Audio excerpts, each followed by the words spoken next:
The terminal buzzed with impatient footsteps, rustling bags, and the droning voice of announcements overhead.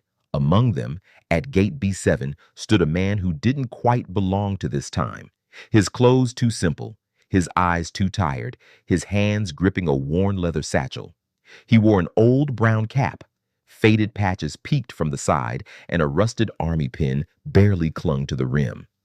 Most passengers passed without noticing, but a group of young soldiers in uniform had gathered nearby, laughing, loud and full of bravado. "Hey, Gramps, you lost? This ain't the History Museum," one said, elbowing his friend. They laughed. Another chimed in with mock curiosity. "Hey, sir, did you fight in the Civil War?" "No, bro. He's probably here for a free senior coffee, not a flight." The old man didn't speak. His knuckles whitened around the satchel's strap. Inside it, tucked between yellowing papers and an old cloth map, was something no one there had earned, not yet. A staff sergeant walked by and glanced at the scene. He didn't stop. No one did. No one cared. The old man moved to sit down, slow and careful, as though gravity pulled harder on him than anyone else in the room. Across from him, the soldiers kept glancing and laughing behind phones. One even snapped a photo, whispering, "Bet TikTok's gonna love this time traveler." At that moment, a deep voice broke the air. "Gate B7 pre-boarding now. U.S. Air Force Command clearance. Pilot Hutchinson to report." Silence swept briefly over the group. Then motion resumed. The old man looked up, and when the pilot approached, tall, crisp uniform, silver wings reflecting light, he froze. So did the pilot. The young men watched as Hutchinson's hand slowly lifted to his brow. He saluted, not to the uniform, but to the man they had mocked. Eyes wide, confused, one soldier leaned in. "Wait, who is he?" Hutchinson's voice was low, weighted. "That man walked through fire before you were born, and you laughed at him." The air shifted. The pilot's hand reached into his coat and pulled out a plaque. Not just a mission marker, but a legend carved in metal. On it, a name. The same one written on the old satchel, barely legible from use, and that name was his. If stories like this move you, if you believe invisible heroes deserve to be seen, subscribe now to Classified Stories. Because sometimes real honor only appears when everyone is watching. The boarding call echoed again, softer this time, as if the airport itself had begun to feel the weight of what was unfolding. Walter R. Halstead remained seated, his eyes fixed not on the gate, but on the distant past, something far behind the glass, something deeper than the tarmac. The soldiers, moments ago loud and careless, now avoided eye contact. Their laughter had vanished. One shuffled his boots, another pretended to check his phone. Pilot Hutchinson stood motionless for a second longer, then gave Walter a subtle nod, one only seen by men who faced fire. He turned and disappeared through the priority gate. The attendants, noticing the tension in the air, said nothing. "Pre-boarding Group 1, the speaker announced again. Walter slowly rose. One of the young soldiers moved instinctively, perhaps to help, but stopped. His own shame weighed more than Walter's years. The old man passed in silence, but not in invisibility. As he walked down the jet bridge, a sound returned to him. Not engines, not wind, a distant, muffled thunder. Snow crunching under boots. Orders barked through static, and the sharp cry of a soldier who wouldn't make it through the next ridge. December 1944, Ardennes Forest, the Battle of the Bulge. He hadn't spoken about it in decades, not to his daughter, not to anyone. But in his mind, it lived on.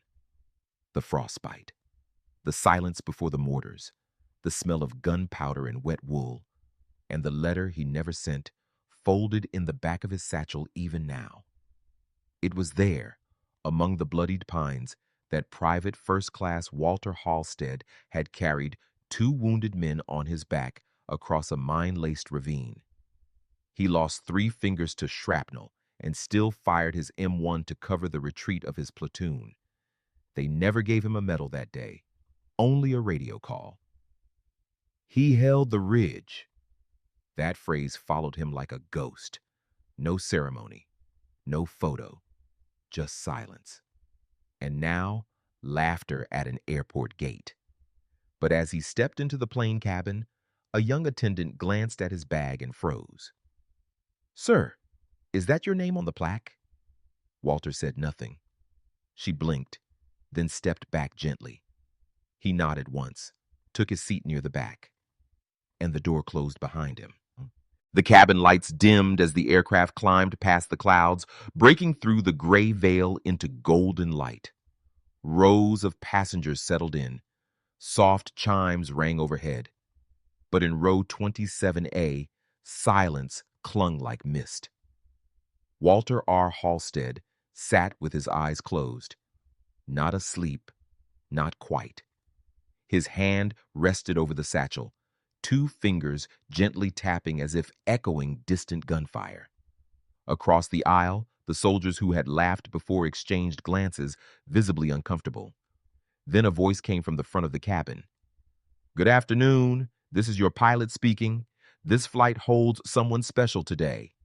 Every head turned. The young soldiers stiffened. "I'd like to tell you a story. Not a flight update, a battlefield one. Don't worry, it won't take long." The voice paused as if choosing his next words with care. In December 1944, during the Battle of the Bulge, Allied forces were pinned in dense forest under snow and shell fire. Most of them were barely 20. One of them, Private First Class Walter Halstead, volunteered to cross enemy lines, alone, to find a downed unit no one believed was still alive. The soldiers leaned forward silently. He found them, dragged 2 of them out, took shrapnel doing it, stayed behind enemy cover with the third man, a lieutenant, until backup arrived. That man's son is your commanding officer now. Gasps rippled faintly across the rows. One soldier blinked rapidly. Walter didn't receive a medal that year. He didn't make headlines. What he did make was room for others to survive, to come home, to have children, and for those children to serve beside you. Row 27A remained still. Walter hadn't moved, but the soldiers had. One of them removed his cap. Another stared forward, fists clenched. The pilot's voice softened. "Today, many of you laughed at him, called him names, treated him like baggage." A pause. "That man built the ground you're standing on, and I'll salute him again when we land." A slow, quiet murmur passed through the cabin. One attendant placed a trembling hand over her heart. No one was looking at their phones now. Just silence. And the sound of a legacy being unburied, one word at a time. The forest was white, but not with peace. Snow masked the blood, and the wind howled like artillery ghosts, whispering names. Walter's boots sank ankle-deep in the Ardennes snow, soaked and frozen. His gloves were torn. One side of his coat was blackened from an explosion 2 nights prior. But he kept moving, crawling through tree lines and frozen brush, toward a signal no one believed existed. 3 days earlier, a recon patrol had vanished beyond enemy territory. Radio silence, no backup. Command called it hopeless. Walter didn't. He had taken a compass, a sidearm, and an extra ration bar, then disappeared into the white. Now, hours into the search, he was bleeding from a gash in his calf, ears ringing from a mortar that landed too close. But then, a sound. Not German, not boots. A cough, then a whisper. "Help, here." Under a fallen pine, half buried in snow, lay a corporal and a young medic, both frostbitten, both wounded. Behind them, a third figure stirred weakly, a lieutenant, barely conscious. Walter didn't hesitate. He grabbed the corporal first, heaving him over his back, 1 foot sliding for every inch gained uphill. Twice he fell. The second time, his shoulder dislocated against a stump. He popped it back in with his own belt. Gunfire cracked from the ridge behind him. German patrols. He reached the Allied line with the corporal, shouted coordinates, then turned back without orders. The medic was next, still breathing, still clutching a rosary. He got halfway before a mine exploded 5 feet from his path. Shrapnel tore through his glove. 3 fingers shattered. Still, he held on. By the time he reached the third man, night was falling. He stayed with him for 7 hours, firing warning shots at shapes in the dark, pressing snow into wounds, reading aloud a letter he'd never mailed to his brother. If I don't come back, don't let 'em forget the ones who did. The sun rose. When the backup arrived, they found Walter leaning against a tree, bloodied and hoarse, but still holding the lieutenant upright. The radio confirmed it. He held the ridge. That phrase was etched into the mission plaque 20 years later. And now it sat in the same satchel Walter carried on his lap. The hum of the engines filled the cabin, but inside it felt like a chapel. No one spoke. The soldiers sat rigid in their seats, eyes fixed on nothing in particular, as if looking anywhere but toward Walter might spare them from shame. A few passengers, who hadn't heard the announcement fully, watched with confused stillness. But for those who had listened, really listened, something fundamental had shifted. One of the soldiers, barely older than 22, leaned forward. His hands trembled as he reached slowly into his breast pocket and removed a pin, a small insignia from his first deployment. He turned to the flight attendant and whispered, "Can you give this to him?" The attendant hesitated, then nodded. Another soldier stood in the aisle and walked, slow and stiff, to the back. As he approached Walter, who sat quietly by the window, he paused and saluted. Walter turned his head slightly, not surprised, not smug, just calm, like a man who had seen too much to hold on to bitterness. The soldier swallowed hard. "I'm sorry, sir. We didn't know." Walter gave a faint nod, the kind that forgives before the apology is finished. The others followed. One by one, the young men approached. None of them looked proud anymore. They looked small, humbled. The same mouths that had mocked him now barely dared to speak. Another leaned in. "Thank you for holding the ridge." Walter finally smiled, a soft, weathered expression that didn't seek recognition, only peace. Then, the pilot's voice returned once more over the speaker. "As we begin our descent, I ask all service members on board, past and present, to remain seated a moment longer after landing." He didn't explain why. He didn't need to. Everyone understood. The wheels touched down with a soft jolt. A breath held by the entire cabin was quietly exhaled, but no one reached for overhead bins. No seatbelt clicks. No rush to stand. Just silence. The pilot's voice returned, this time lower, almost reverent. "Ladies and gentlemen, we've arrived. As previously requested, all active personnel, please remain seated." The door opened. A breeze from the jet bridge entered, cold and clean. Walter R. Halstead stood slowly, gripping his satchel. The attendant from earlier approached him with the pin one of the soldiers had handed her. "From one of them," she said gently. Walter looked at it, then closed her hand over it. "Let him keep it. He'll need it more." Then with quiet steps, he moved toward the exit. As he passed each row, soldiers instinctively stood by, not out of habit, but conviction. One after another, they rose in silence. A line of uniforms, once filled with pride, now stood in solemn respect. Passengers watched in awe.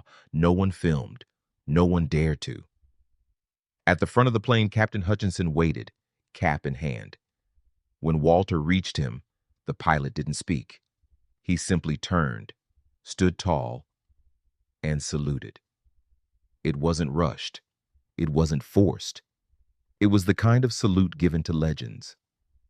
Walter returned it, not with hand raised, but by placing his palm over the satchel, right where the mission plaque rested, and offering a single nod. The moment hung like mist. No applause, no announcement, just silence. And in that silence, something sacred unfolded. The weight of years, the price of dignity, and the redemption of respect. Walter stepped out of the plane, but what remained inside would never leave. The airport corridor was loud again, distant rolling suitcases, crying children, announcements over PA systems. But to those who stepped off Flight 2117 that morning, the world felt muted. Walter disappeared into the crowd, blending back into civilian invisibility. No cameras, no medals, just the steady tap of his boots and a satchel that carried more than paper. But inside the terminal, something lingered. The soldiers stood in a tight group near baggage claim. None of them spoke. Not yet. Each wore the same expression, the realization that a moment had changed them, and they couldn't explain why. One soldier, the same who had mocked Walter the loudest, pulled out his phone. He opened the photo he had taken earlier, the one where they joked about the old museum guy. He stared at it, then deleted it without hesitation. Another one reached for his journal. He began writing. Not about the flight, not directly, just 3 words. He held the ridge. The captain who met them outside customs was confused by their silence. He asked how the flight was. They said it was fine, but later that week, the entire group would submit a joint request to rename their next training module in honor of Walter R. Halstead. They chose to call it the Ridge Doctrine, a course focused on humility, silent courage, and tactical memory. One of them, the youngest, ordered a plaque. It bore no rank, no branch, no title. Just Walter R. Halstead.